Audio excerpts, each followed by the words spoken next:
And the community meeting is set to start right at 5 o'clock. In fact, it's going to be in the room right over here. They expect about 200 people to come through. I spoke to the organizers. They say they're not going to talk about the fire specifically. However, they are going to talk about safety challenges to residents, businesses, and visitors in the area. As for the fire that happened overnight, police just began their investigation, and they said this was not an accident. The flame started inside Trinity Nightclub, in a space between the ceiling and the roof, making it difficult for firefighters to access. So crews were fighting the fire from the interior and putting water on the fire from the roof to extinguish it. The club is in the heart of Pioneer Square. The nightclub's manager tells us it's closed on Sundays, adding no one should have been in the building. But investigators believe this was arson. Seattle police say after the fire was put out, they found evidence.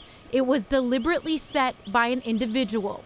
When fire crews arrived just after 2:30, they actually found two fires, one in the building, but also a smaller fire burning in the basket of a rideshare bike outside. Right now we're investigating these as two separate incidents, trying to figure out if they are tied together. The building has several security cameras, which the fire department says will prove vital to the investigation. Right now, police aren't sharing why the nightclub was the target or if they have a suspect in this case.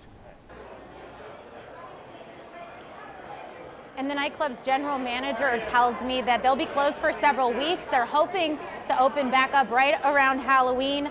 As for the meeting that's supposed to kick off any moment now, they've actually flown in officials from Minneapolis, and they're going to be here tonight to talk about a uniquely innovative program that has worked in that city and how it might be implemented here in Seattle to help solve those safety challenges that we're seeing here in Pioneer Square.